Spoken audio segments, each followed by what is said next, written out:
দর্শক, এখানে একটা আম দেখতে পাচ্ছেন, আর এই আমটা প্রায় 1 হাত লম্বা। আর এই আমটা লাগিয়েছেন আমার রায়হান ভাই। আর রায়হান ভাইয়ের কাছে শুনবো এই পুরো আমের ডিটেলস। ভাই, এই আমটা জাতটার নাম কি? এটাকে আসলে সাধারণত চিয়াংমাই বা রেড আইভরি আর কি নামে সে ডাকা হয়।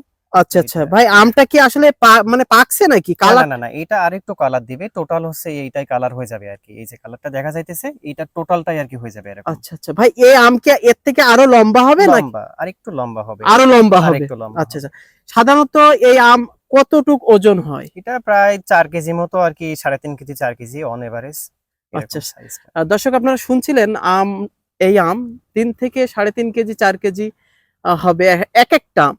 তো ভাই, এই আম গাছ যে লাগিয়েছেন, এই আম গাছ লাগানোর কতদিনের ভিতরে আপনার ফলন আসবে? এটাই 1 বছরেই চলে আসে। এই গাছটার বয়স অন এভারেজ প্রায় 2 থেকে 3 বছর আর কি। আমরা একটু পরিচর্যা কম হয়েছে বলে আর কি গাছটাতে একটু কম কম ফলন দেখা যাচ্ছে আর ও কি। আচ্ছা আচ্ছা। যাই হোক, আপনারা শুনছিলেন ভাইয়ের মুখ থেকে আমের জাত, আম সম্পর্কে। তো ভাই, আমের স্বাদটা যদি একটু বলতেন। এটা নিঃসন্দেহে ভালো, বাইরের যে ভ্যারাইটি গুলো এটা 100% আর কি ভালো আম। আমটা কি খেয়েছেন আপনি? হ্যাঁ, আমি খেয়েছি, নিজেও আমার টেস্ট করার আর কি সেই সৌভাগ্য হয়েছিল। এটা আর কি বেশি স্বাদ থেকে এবং মানে সুন্দর আর কি। ও আচ্ছা আচ্ছা ভাই, এই আমটা বাজারে কেমন দামে বিক্রি হয়? এটা আসলে মানে এটা তো বাণিজ্যিক ভাবে কিন্তু আসলে মানে এখনো পর্যন্ত বাগান কিন্তু হয়নি। তারপরেও এটা অফ সিজন বা যখন আর কি আমটা ইয়ে হয়, আমরা প্রায় 800 থেকে 1000 টাকা পার কিলো আর কি আম বিক্রি করা হয়। দর্শক, আপনারা শুনছিলেন, এই আমটা 800 থেকে 900 টাকা কেজি দরে বাজারে বিক্রি হয়। আসলে এটা আমি দেখে রীতিমতো অবাক হচ্ছি। আমরা বিভিন্ন সাইজের আম দেখছি, গোল আম, মানে অনেক আম দেখছি, কিন্তু এরকম লম্বা আম আমি কখনো দেখিনি। আর আমের সাইজটা আমরা কিন্তু ফোনে অতটাও বোঝা যাচ্ছে না। তো আপনারা যখন সরাসরি দেখবেন তখন বুঝতে পারবেন যে আমের সাইজটা কি। দেখেন, প্রায় আমার ছোট, ছোট কোনো হাতের 1 হাত। আমার হাতটা একটু লম্বা, এজন্য একটু ছোট।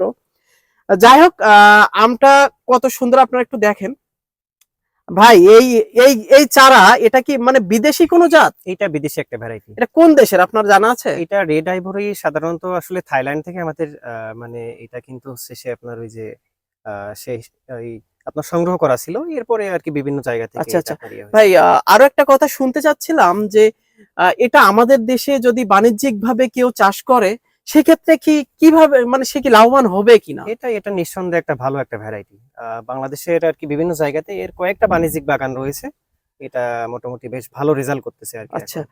ভাই, একটা গাছে আপনার এই যে গাছটা দেখতে পাচ্ছেন, এই গাছে আমরা দেখতে পাচ্ছি এখানে কিছু আম হয়েছে, ওখানে কিছু হয়েছে।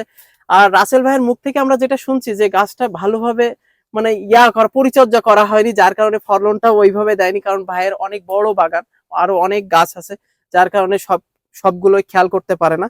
তো আপনারাও চাইলে আপনার বাড়ির আঙিনায়, বাড়ির ছাদে বা বাণিজ্যিক ভাবে এটা চাষ করতে পারেন, আর কৃষিকে আরো এক ধাপ এগিয়ে নিয়ে যেতে পারেন।